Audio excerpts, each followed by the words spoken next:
Welcome, everyone, to this special The Librarians, the Next Chapter podcast with two of the writers of one of the episodes that all of us just thought was wonderful. I'll say that to begin with to get that over with. Let me introduce my co-hosts. Marcia, how are you doing today? I'm doing great. I'm here in Northeast Florida. We are escaping Hurricane Erin, so we are doing okay and happy to be here. And I may get her, lovely. Greg, how are you doing? Doing well. Enjoying the cooler weather up here in Maine this week.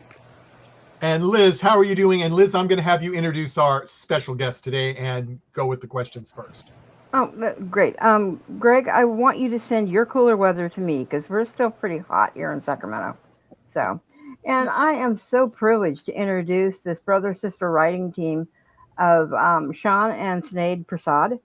And there is so much stuff I want to go over with you regarding things. I'm going to have a hard time relinquishing it to some of our other co-hosts. But the first thing I wanted to say was, Sean, happy early birthday, because I know your birthday is coming up later this month. Yeah, thank you very much. Thank you. But both of you, and when I direct the questions, it'll most likely be to both of you combined. You both grew up in Salem, Massachusetts.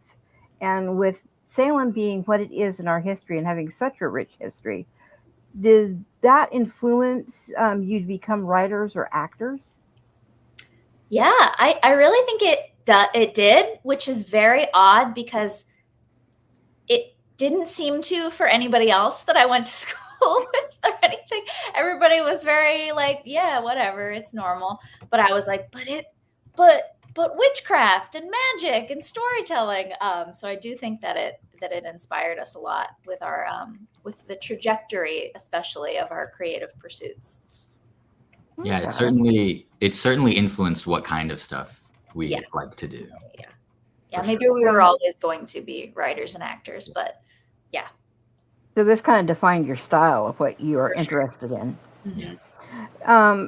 And that actually brings to mind then, how did you guys come about writing for Dean Devlin, who is, the creator of the Librarians originally, and then, the Librarians Next Chapter? Because when you guys did House of Cards, which is, the story that you wrote, how did you guys come about this with Dean?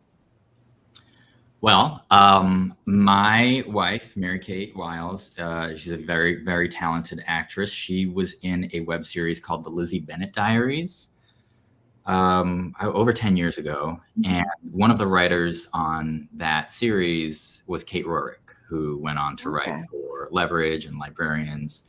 And Mary Kate is, in addition to being a very talented actress, a great producer, and she's basically our manager in a lot of ways.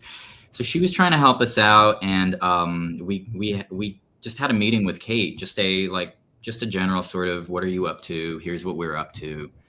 And then a couple of weeks later, Kate asked for our samples. We sent them over. We didn't think anything of it because that's what you do. You just send samples and never hear anything again.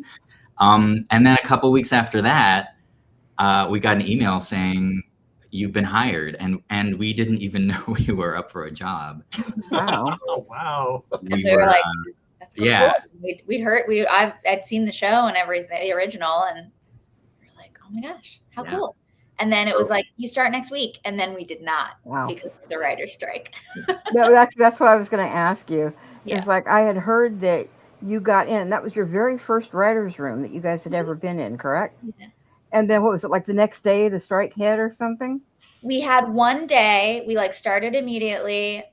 We had one day where we were like, hey, everyone. And then the strike started the next day. God. And of course, it took quite a while. So you probably wondering, am I ever going to get back to this? Or yeah, we were like, well, all right. And thankfully, it did happen. Yeah. Michael, did you want to take stuff from the chat group? Or not yet, no. Okay. I'm going to throw it to Greg this time, see what he has to say. Well, hello. Welcome, first of all. Next of all, as a brother-sister, how often do you get to team up? And did you originally, as kids, make up stories together and act them out and such? Yeah. Okay. Sorry, Yeah, that's it. a flashback to the VHS tapes and wondering where they are. Mhm. We did I don't even remember when it started, but we always just like had cameras and were like making videos and like coming up with stories and like very intricate stories. We created a like race of beings that were like super evil that would come and get us, and they were called the Beans. They were called the Beans. I didn't think I would be talking about the Beans today, but here we are. And then we made a lot of movies. We made a lot of movies with my Beanie Babies. Just always do. And then took a break, grew up, went to school, and then but yeah, we've been writing together for many years now. We're a writing team, so everything we do is pretty much together. That's awesome. Yeah. So I'm a gamer, and I noticed in your credits you have a romance sim. Yeah. Called Hooked on You, a Dead by Daylight romance sim. How did that come about? A friend of mine from college had done a marketing game, like a game for KFC called, what was it called? It was about Colonel Sanders, and you basically had to romance Colonel Sanders. Yeah. And, yeah, that's the correct facial expression. So he was approached by Dead by Daylight, I think, to do a similar thing for their franchise. And so he came to us because we do a lot of weird, spooky, comedic mashups with our group Shipwrecked, and it was perfect. It was so fun. We got to play in this weird, spooky sandbox and just make everything just over the top, dramatic and romantic and funny. It was great. It was a lot of fun.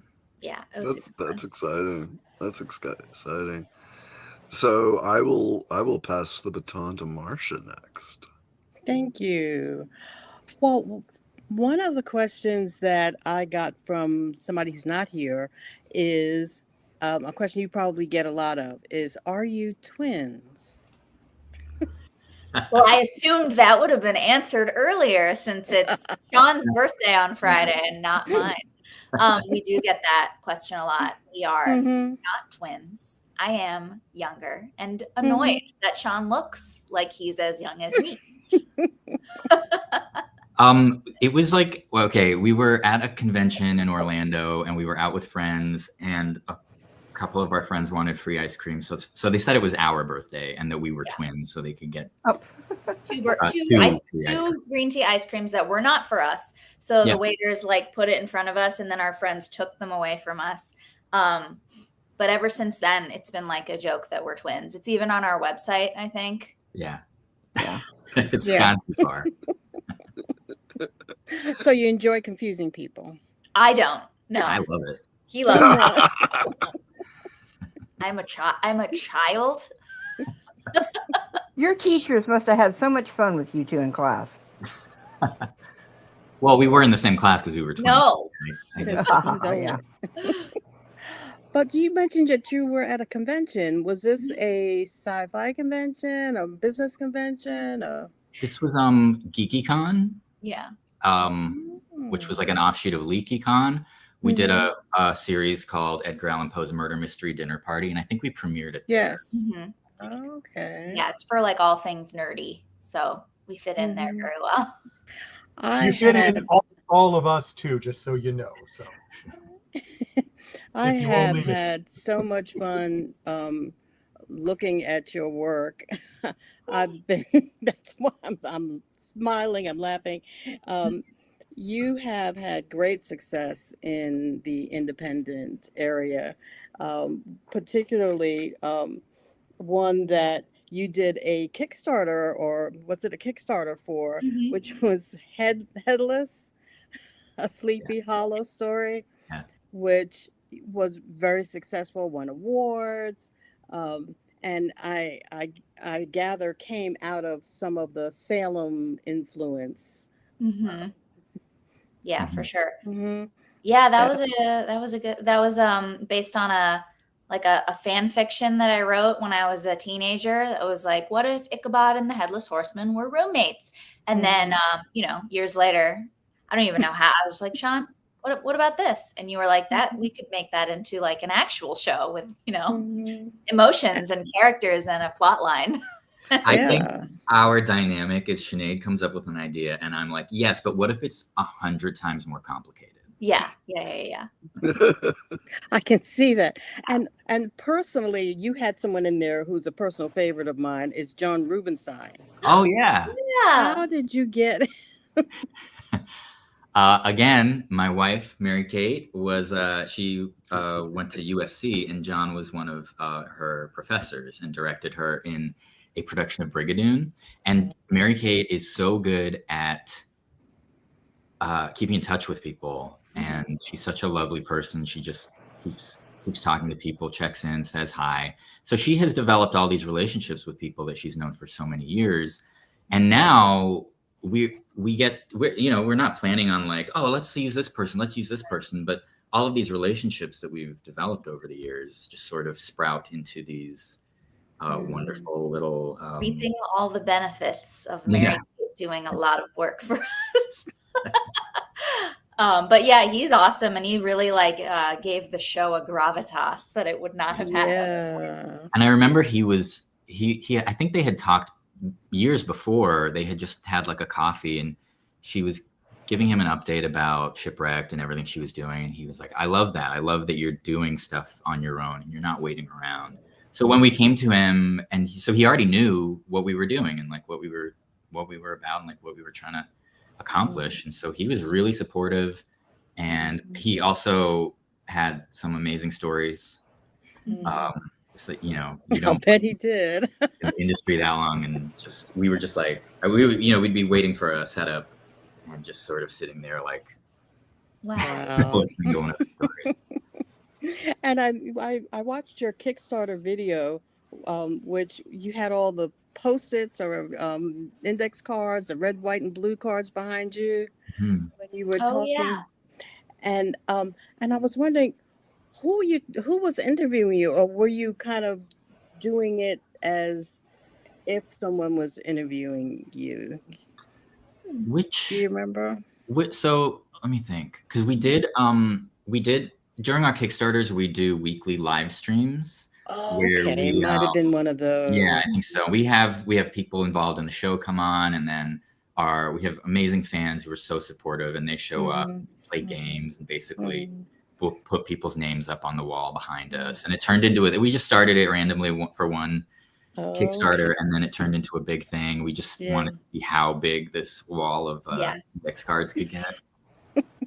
It was fun to. I was trying to read some of the messages and the quotes behind there, so I might go back and do that some more, because that was fun. Everyone would have a different theme. It would be like, if you give to the Kickstarter during this live stream, we'll write you like a weird way to die or something. Okay, very cute. Okay, Michael, back to you. Yeah, I have a question, because I've seen some people post some questions, but I wanted to get this out there. We have had the almost whole writing team from the ARC on with us before. Oh, sweet. So we understand what a writing room is, and I don't think most of the viewers really understand what it is, about the dynamics, what you do first, and then when you start writing episodes, what happens. I don't know which one of you wants to kind of give an overview of that, so some of them will understand why I can't ask the questions that they've asked in a certain way. Sure, Sinead? Well, we can only really speak about this one because I know a lot of them work very differently. But for us, because it was very interesting going into this show in particular, because there was no pilot written. So we were coming up with everything from scratch. So that was kind of where we started. We started with like big picture characters, what they are going to be doing, their relationships, their arcs, and basically a season-long story arc. And then we would break them up into smaller ones. And then from there, we would work on individual episodes. So yeah, it was like galaxy brain to individual. That's how it worked. And then after that, we came up with a bajillion different ideas of fun things that we maybe wanted to do or touch on, artifacts, this and that. That would be fun if this character did this, if this character did this. And then a shape started to form. And this is all just sitting in a circle in the room with everybody kind of just chatting equally, which was really cool because we were staff writers, but it was like, cool, we can chime in, we can do this. Yeah. How cool to be heard and listened to in that way. And then things got more specific. Episodes started coming together and they would be assigned to everybody. People would pitch episodes that they were interested in, and we'd get assigned, and then you do an outline, then you go to script and you write it, and anything. Right. Okay, now you were involved with all of them. That's why I wanted to try to tell people that they didn't understand. You were involved with like the brainstorming of everything, but then you were both assigned to do and the House of Cards. Yeah.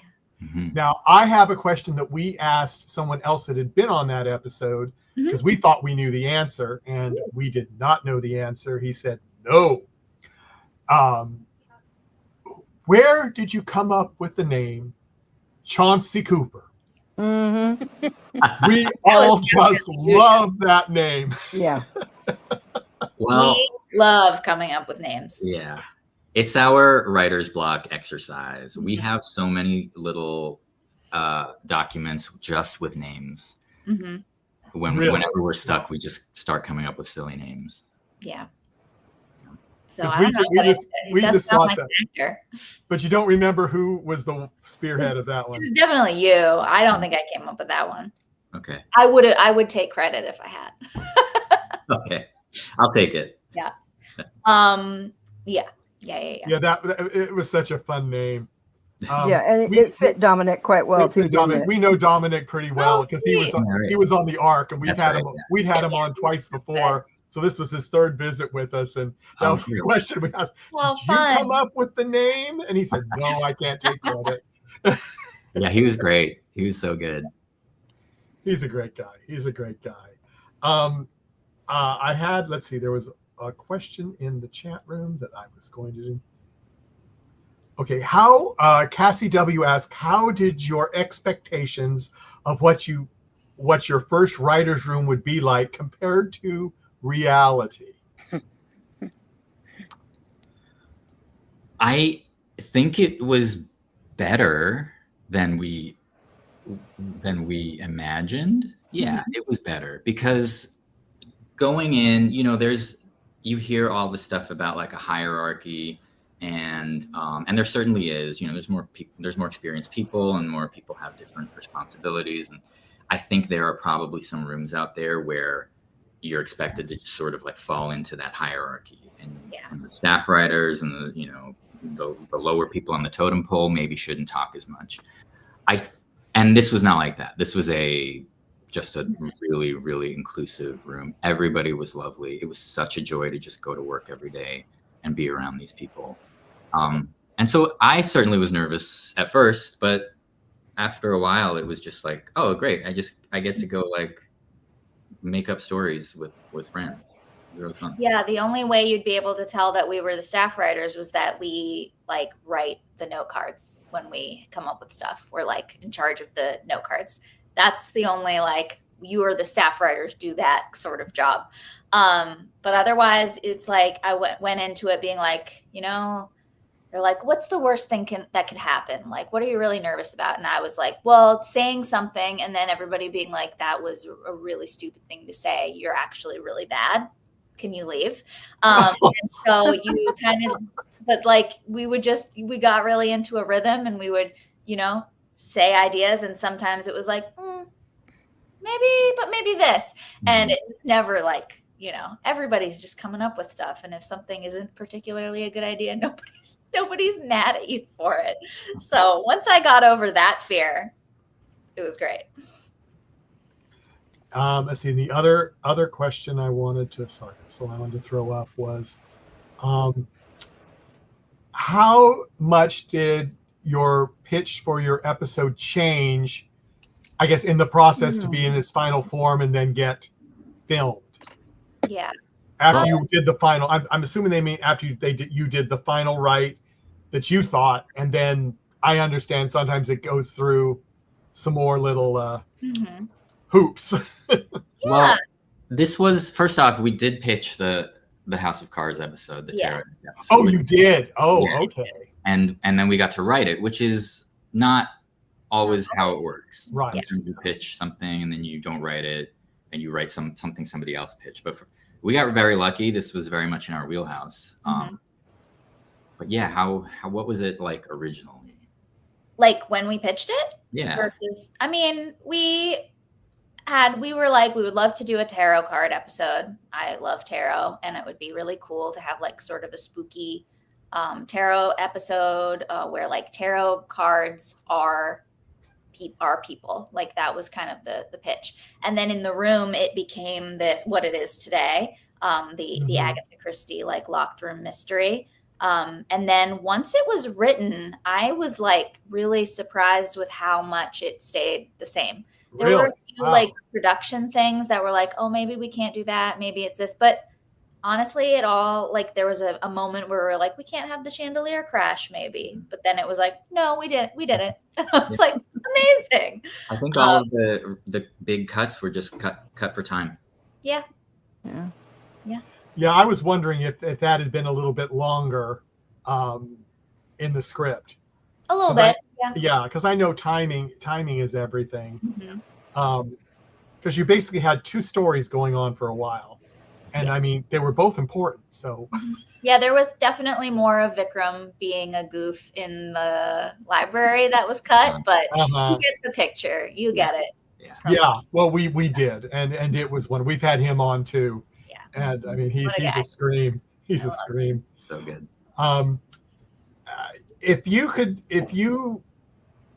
What's the most surprising thing that happened to you when you got in the writer's room? Was there anything that really surprised you?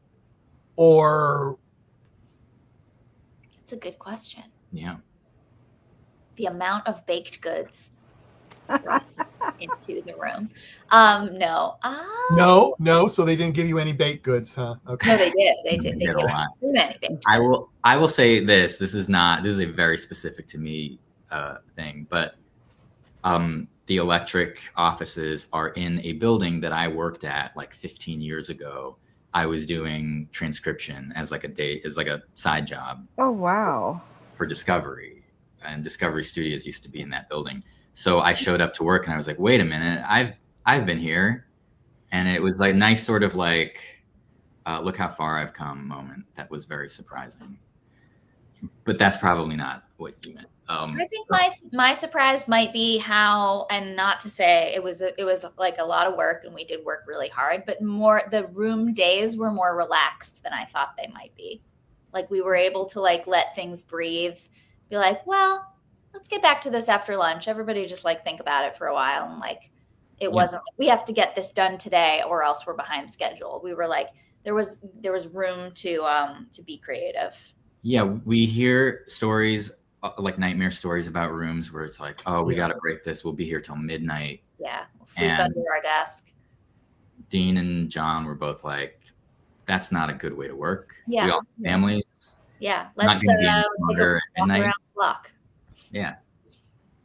You know, he really, they really seem like nice people to work for. I mean, we've had Dean on several times, and you know, it's. I mean, he loves the fans, and he seems to like all of his employees too. So, which is great. Now, my last thing, I might just pass it on to Greg, but I'm going to pass it on to Greg. I'll come back. If he doesn't ask it, I'll ask it later. So, Greg, go ahead. Okay. So you had mentioned you were a fan of tarot. Did you instantly have ideas for characters to fill up the cocktail party, or were there any particular cards and their character matchup that you had trouble with? I think when I like first envisioned it, it was going to be like a very classical, like sort of Italian, like court of tarot. So they would just like literally be what they looked like on the original cards. But we ended up going with this Agatha Christie sort of vibe, and that was super fun. And I think, Sean, you still have all the cards where we were like, okay, the star can be like a lounge singer, like a 20 star. The fool will be an actor, because that's really silly.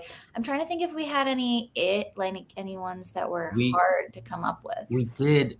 I have the note cards somewhere, but we knew we weren't going to see all of them. We'd only be really focused on 4 or 5, and then maybe we'd see extras. But for our internal logic, we wanted to make sure that we had every single one of the major arcana was represented by a character. Yeah. Even though they wouldn't be in the script, you wouldn't see them, but it would help us. Yeah. And I feel like the chariot was like a chauffeur. Yeah. Maybe it was it the tower, or the sun and moon maybe were kind of tricky. Yeah. And I don't remember what they were, but yeah, we did end up coming up with all of them. Wow. Well, I have to say, one of the most clever ones I thought was the Hierophant. I loved that he had taken a vow of silence, and I loved that he wrote down on a note card, I have also taken a vow not to kill people. Yeah, I thought that was funny too. I so good too. I had to at least get that in before we end tonight, because that was a delight. Yeah. Those are the kind of jokes where I'm like, they let us do that? Yeah. I will pass it over to Liz. Oh, okay. Actually, a couple quick questions for you. Separately, actually. Sinead, what is your favorite jam? I know you love jam. What's your favorite flavor? It's boysenberry. It's boysenberry. And I don't know if it's just because the name is so whimsical and I've tricked myself into thinking that's my favorite jam, or if I really love it. But I do like it. It is delicious. Boysenberry is one of the best ones out there. It's hard to find sugar-free boysenberry up here. And so, yeah, it is literally one of the best ones. Yeah. So. What does boysenberry taste like? I don't know. It's tart. Kind of a cross between, would you say, a blackberry and maybe a raspberry? Yeah. Or a blueberry. Mm-hmm. Okay. I also like marmalade. Is that a jam? And I like that. I consider it a jam. And Sean, you like a lot of different baseball and football. Considering we're getting ready to go into football season, and we're slowly getting out of baseball season, what are your favorite teams for both? Oh boy. Well, I grew up outside of Boston, so I'm a Boston sports boy, and so I'm the Red Sox and Patriots. And for a while, it was hard to admit in mixed company that I was a Patriots fan. Oh yeah. That's still embarrassing. That must go over big in LA. Oh yeah. I was a fan though before they were good, so I'm okay. He's okay. I'm okay, guys. Please. Okay. Please don't be mad. Yeah. Sinead, you actually have your own company that you did, Shipwrecked Comedy. Mm-hmm. And I know you touched a little bit, on the different things and the funding for different things, the crowdfunding. But what was the first thing that helped you break the company? I mean, break it big. And I've got to know, since this was done for the Girl Scouts, did you get a free case or two of Girl Scout cookies? Probably not.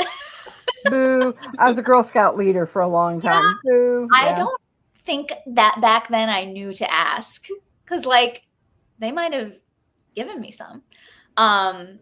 It was like a very slow process getting any sort of traction with Shipwrecked Comedy, because it's so niche. It's just like, what if do you like spooky, whimsical books and comedy, where we joke a lot about murder? And there are some people, but not that many people. But I would say it was our murder mystery show that we did, Edgar Allan Poe's Murder Mystery Dinner Party. It was just a really fun time, and we pulled different actors from various corners of the internet and did this weird Clue-esque murder mystery show, and that's kind of been our calling card ever since. So because when I saw that, now that you just confirmed that you'd pulled different people from the internet, you remind me of someone who does a similar murder thing, but it's also almost a murder thing combined with an escape room, and that's Joey Garcia, and he does Escape the Night. Yeah. And I don't know if you've ever heard of it or not, but it's like a huge, huge thing. My daughter actually helps come up with ideas for him for things like that. Oh, cool. Is it's still on? It is in process of wrapping up all the end stuff for the 4th season. So I feel like that came out right around the same time we did Pope. Yeah, I think that's why my daughter kind of discovered some of your stuff too at the same time. Oh, wow. So yeah. Marcia, I'll give it to you. Yeah, thank you. Talking about Shipwrecked, I watched your Little Women. Now it's not women. It's 2 V's, right? Or tell me about that wild concept. So Sean and I saw The Witch, and it's stylized as 2 V's, so we always say it's the Vavitch. And what was that? Glenn Close was in a movie that year too, and it was called The Wife, and we always said the Vavife. So it was just like a silly thing that we did. And then Little Women, Greta Gerwig's Little Women came out, and we were like, what if Little Women was mashed up with the Vavitch? And the Little Women were just a cult of witches, and they sacrificed Lori to the devil. And so we did that as a little sketch, and we filmed it in the same house where we filmed the Edgar Allan Poe show. They were just like, all right, come back and do whatever weird thing you're doing now. And it was so fun, and it might be my favorite thing we've made. It was hysterical. And I read a lot of the comments that people left on the video, and it's well enjoyed and well loved. I thank you for that. That was something fun to Thank you for watching. And then another one that you that I saw was A Christmas Carol. Yeah. Yes. Which does not go the way that one would expect. I love the rhyming and the Seussian and the whole. Are you a fan of Dr. Seuss as well? And smash that in. Absolutely. My first book was Green Eggs and Ham. Yeah, that was really fun. It wasn't actually very fun. That one was really hard to shoot. That was, everybody was sick. It was before COVID, when you still just worked when you were sick. And it was so hard. We didn't make our day. We had to like go back and shoot another day, but it turned out so fun. And I'm so glad. It's just like Edgar Allan Poe kidnapping Santa Claus at Christmas time. Yeah. And she asked him, did you put him behind the brick wall? Yes. Yes, he did. When you're writing, one would expect that since there are 2 of you, that it might take longer. Then do you find in comparison, or do you even compare yourselves with other single writing teams? No, I don't think so. I don't know. I never really thought about it. I would hope it would be less. I would hope so too. But then, we write our little, we split up scenes or acts, and then we go back and we read and rewrite, and then we tweak, and then we do another pass. If we take longer, it honestly wouldn't shock me. But I hope. Yeah. That is really interesting because actually you've never really written another way. Yeah. Yeah. For TV, definitely not. Yeah. Yeah. And I don't really want to. I'd be so nervous. At least I can blame them if things go wrong. You can blame the other person, though. Yeah. There you go. And your tarot. Now that I know how interested you are in tarot, and we've been talking about merchandise that needs to come out of the show. What about a tarot built on characters? And yeah. Please. That great. would be something interesting. Dean, are you listening? I hope so. Or an independent web series. There you go. Go.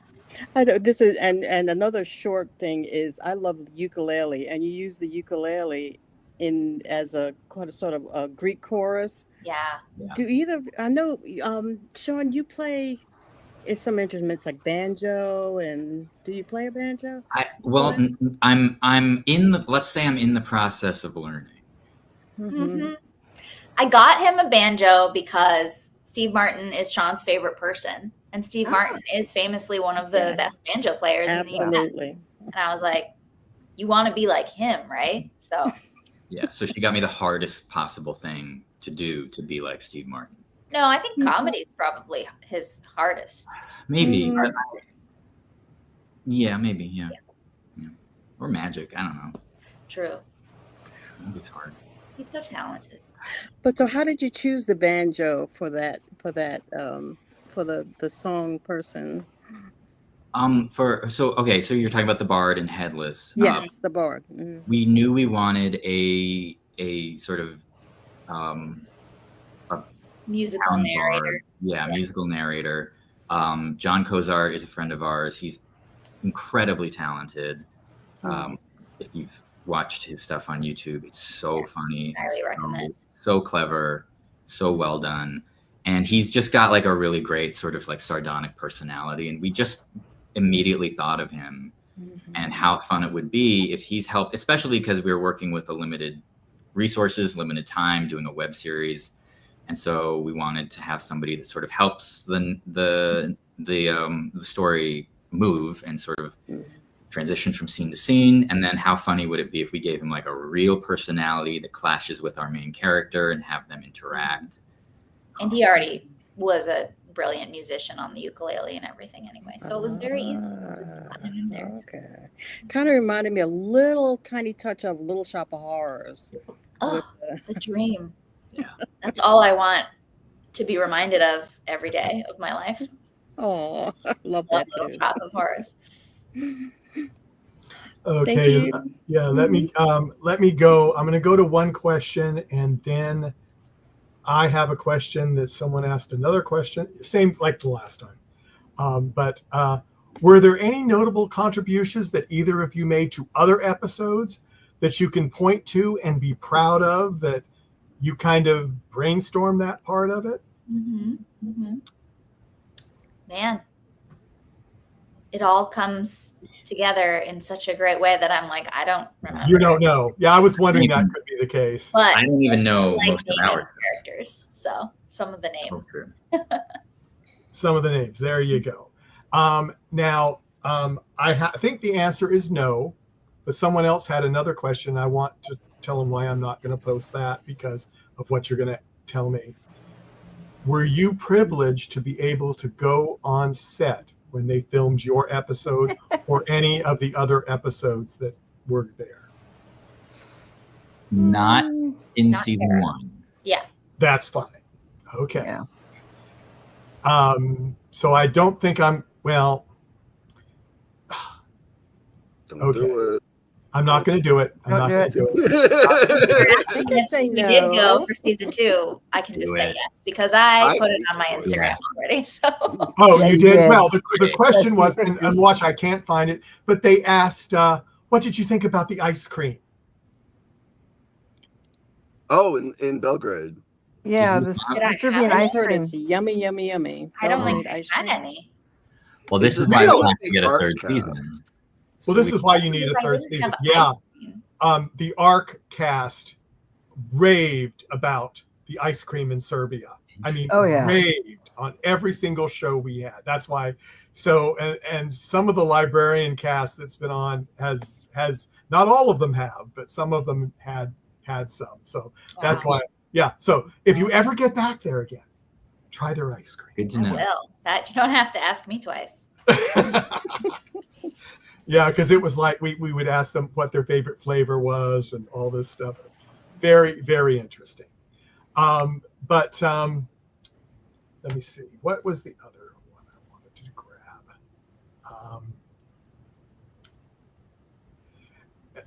Do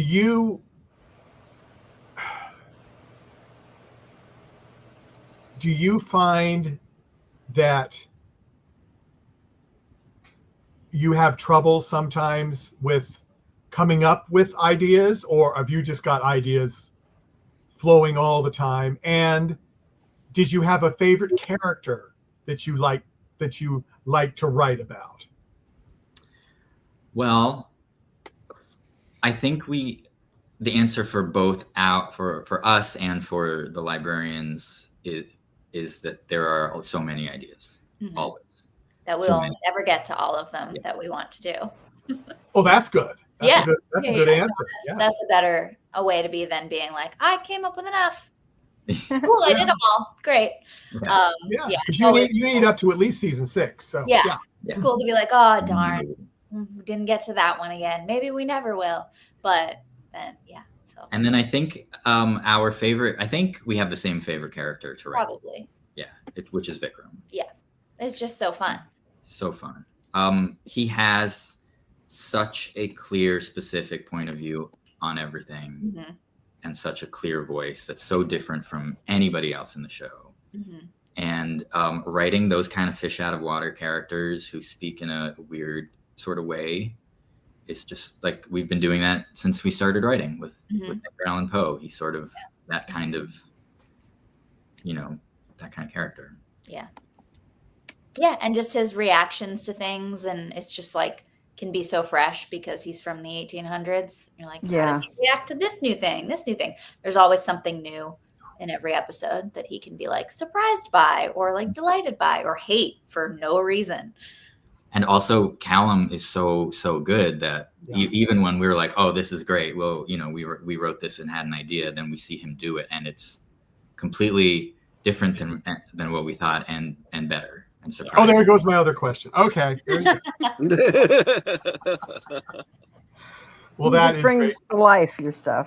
Yeah. I can see him doing that. I really can. Yeah. Okay, let's go for the final round of questions, and then I have a question in the chat room that I'm going to answer at the end of the show. So, Greg. Okay, so one of the things that it appeared to us through the performances was the actress that played Charlie had trouble identifying with Charlie in the beginning. And then it seemed like the actress that played Lysa towards the end wasn't really conveying where she was going. Was that something that was actually a result of the writing? Did the writing have similar issues with the character development at the time? Yeah. You mean over the course of the season? Over the course of the first season, the character development, were those two characters difficult to develop or difficult to get the characters' backgrounds into the story early enough? I feel, for my 2 cents, that Liza was definitely the hardest character for me to understand until we cast Olivia, and then I got it. Because while we were writing it, I was like, cool. A girl who's like sciencey, doesn't believe, kind of like cold, kind of like not really down. And I was like, okay. But then once Olivia, I saw her portraying it, I was like, I see.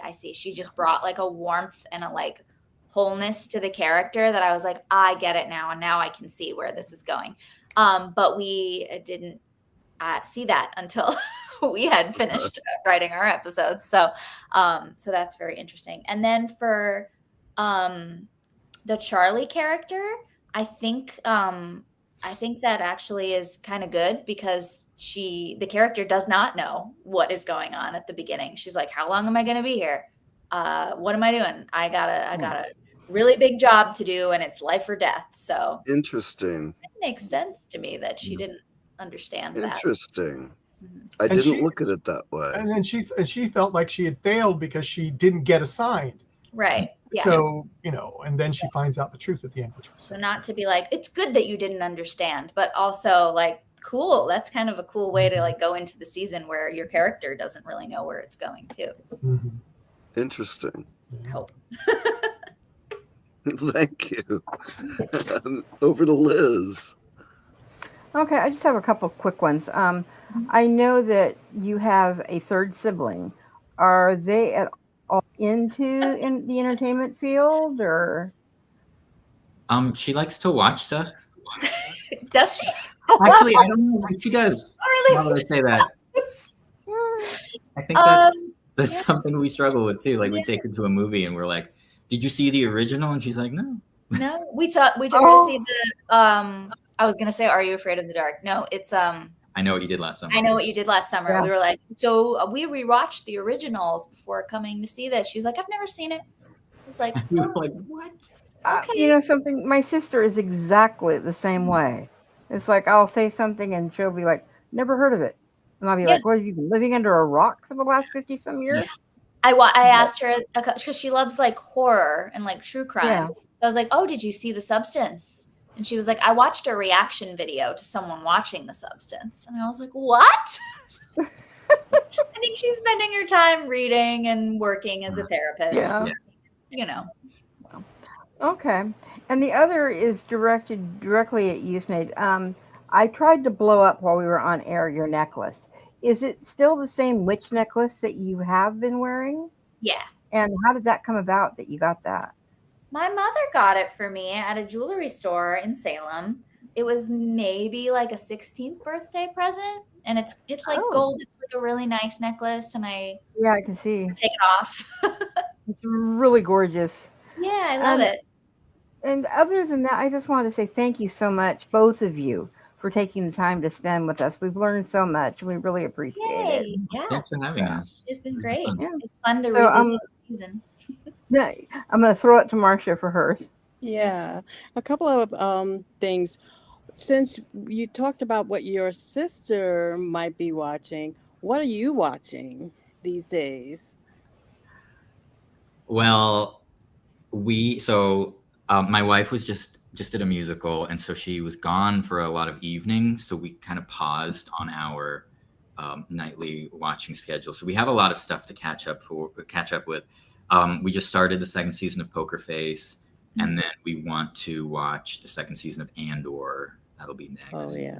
But really, what's got its claws in us right now is it's a video game, and we're very casual video gamers, my wife and I. But we're playing Blueprints. I don't know if you've heard of it. It's a sort of like puzzle mystery game. Yeah. You're inheriting a house from your uncle, but in order to inherit it, you have to find the mystery 46th room. And then on the way there, you're discovering all of this lore about the house and the town and all of the staff and everything. And it's just sort of scratching every itch we have, things that we like. It's really beautiful. It's whimsical. It's a great mystery. There's a clearly like a really dense story there that we're uncovering. So every night we just sort of sit down and spend a couple hours doing that. That sounds like what Sue and I do. Yeah, I was going to say, We're currently playing Diablo 4 again. So Sinead, what are you watching?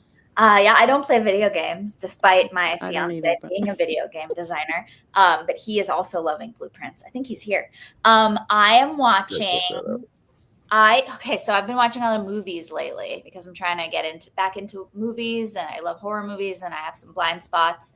But a couple weeks ago, I watched the movie Seven for the first time. Oh, that's a good movie. It's so good. But then I was like, I'm sad now. So I, restarted Parks and Rec, as you do. So I am watching that for the millionth time. But I also saw Weapons this week twice because it's that good. Highly recommend for horror fans. Is it a horror movie? What is it? I don't know. But you should watch it because it's great. Yeah. But TV is kind of in a little lull for me. So if anybody has any recommendations. And I can't let you go, Sinead, without asking you something about your internship at Saturday Night Live. As a New Yorker, I'm just a couple of years older than you. I remember watching Saturday Night Live for so many years.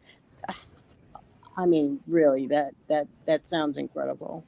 It was a dream come true. I could not believe that I got to do that. Back then, I was like, I'm going to be a sketch performer and writer, which, goodness gracious, was not the life for me. But I got to work as an editing intern for Saturday Night Live during one of the best eras. I feel like it was like Kristen Wiig's last season, Andy Samberg's last season, Jason Sudeikis' last season, Fred Armisen's last season. Wow. It was so cool. And I basically, my job was to like watch and record rehearsals, distribute DVDs. I was working on like I like helped edit a documentary while I was there. It was so cool just to be around all of that. And the after parties were very cool. I bet. They were crazy. Yeah, the last one was Mick Jagger, Arcade Fire, and Dave Grohl all just playing a concert at Rockefeller Center. I was like, wow. Is this my life? And it wasn't. It turned out that did not continue. It was for a little while. That was my peak. Wow. Thank you for that. That's wonderful. And of course, thank you for being here. It's been super fun, and I hope you come back so we can talk some more. Same. There you go. Now, I lied. I'm going to throw up one last question because I have no questions. They said that a couple of times, and I said, now they have a question. So Nikoti, I hope I say that right. When you have so many ideas, how do you pick a favorite or determine which one might have more merit? That's a great question. For librarians, it's very easy because Dean decides. So you just throw them all out. Yes, we have a big wall, and no bad ideas. We write everything down, and we put back up the wall. And when we need more ideas, and go back to the well, and Dean kind of like sparks to certain ideas, and those are the ones that we go for.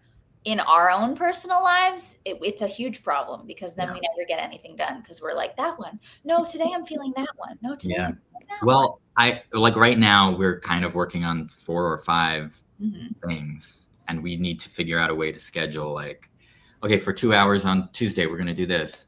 And that's hard for me. I like to completely just dive in and become a little bit obsessed with, like when we did Headless, I remember when Sinead talked about her old fanfic, and then we started throwing around ideas about how we could turn it into what it became. I got so excited, and I was like, I want to live in this world for the next 2 years or however long we were working on it. So that's how it happens for me.